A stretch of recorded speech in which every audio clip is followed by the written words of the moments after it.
ಕುಮಟಾ ತಾಲೂಕಿನ ಹಿರೇಗುತ್ತಿ ಗ್ರಾಮ ಪಂಚಾಯತ್ ವ್ಯಾಪ್ತಿಯ ಸರ್ಕಾರಿ ಹಿರಿಯ ಪ್ರಾಥಮಿಕ ಹೊಸನಗರ ಶಾಲಾ ಮಕ್ಕಳಿಗೆ ಉಚಿತವಾಗಿ ಕಲಿಕಾ ಸಾಮಗ್ರಿಗಳನ್ನು ಸೃಷ್ಟಿ ಸಂಸ್ಥೆ ವಿತರಿಸಿದೆ. ಶಾಲಾ ಪ್ರಾರಂಭೋತ್ಸವ ಬಳಿಕ ಕುಮಟಾದ ಸೃಷ್ಟಿ ಸಂಸ್ಥೆಯು ಬರ್ಗಿ ಹಿರೇಗುತ್ತಿ ಗ್ರಾಮ ಪಂಚಾಯತ್ ವ್ಯಾಪ್ತಿಯ ಸರ್ಕಾರಿ ಶಾಲಾ ಮಕ್ಕಳಿಗೆ ಉಚಿತವಾಗಿ ಕಲಿಕಾ ಸಾಮಗ್ರಿಗಳನ್ನು ವಿತರಿಸುತ್ತಾ ಬಂದಿದೆ. ಇಂದು ಹಿರೇಗುತ್ತಿಯ ಹೊಸನಗರ ಸರ್ಕಾರಿ ಹಿರಿಯ ಪ್ರಾಥಮಿಕ ಶಾಲೆಯ ಮಕ್ಕಳಿಗೆ ಸೃಷ್ಟಿ ಸಂಸ್ಥೆಯ ಕಾರ್ಯದರ್ಶಿ ವಿವೇಕ್ ಅವರು ಕಲಿಕಾ ಸಾಮಗ್ರಿಗಳನ್ನು ಶಾಲಾ ಸಮಿತಿ ಮತ್ತು ಮುಖ್ಯ ಶಿಕ್ಷಕರಿಗೆ ಹಸ್ತಾಂತರಿಸಿದರು. ಶಾಲಾ ಸಮಿತಿ ಸದಸ್ಯರು ವಿದ್ಯಾರ್ಥಿಗಳಿಗೆ ನೋಟ್ಬುಕ್ ಅನ್ನು ವಿತರಿಸಿದರು. ಶಿಕ್ಷಕ ವಿನಾಯಕ ಪಟಗಾರ್ ಅವರು ಮಾತನಾಡಿ, ಸೃಷ್ಟಿ ಸಂಸ್ಥೆಯ ಈ ಕಾರ್ಯಕ್ಕೆ ಶಾಲಾ ಸಮಿತಿ ಮತ್ತು ಶಾಲಾ ಮಕ್ಕಳ ಪರವಾಗಿ ಧನ್ಯವಾದ ಸಲ್ಲಿಸಿದರು ಮತ್ತು ಕಾರ್ಯಕ್ರಮವನ್ನು ನಿರೂಪಿಸಿ ವಂದಿಸಿದರು. ಹೊಸನಗರ ಶಾಲೆಯ ಶಾಲಾ ಸಮಿತಿ ಮತ್ತು ಪಾಲಕರು ಸೇರಿ ಸುಮಾರು 30ಕ್ಕಿಂತ ಅಧಿಕ ಪಾಲಕರು ಉಪಸ್ಥಿತರಿದ್ದರು.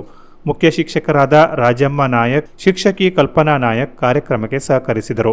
ಎಸ್ಡಿಎಂಸಿ ಅಧ್ಯಕ್ಷ ವಿಕ್ರಮ್ ಹಳ್ಳೇರ್ ಸೇರಿದಂತೆ ಎಲ್ಲ ಶಾಲಾ ಸಮಿತಿಯ ಸದಸ್ಯರು ಹಾಗೂ ಪಾಲಕರು ಉಪಸ್ಥಿತರಿದ್ದರು. Canara plus news, Kumta.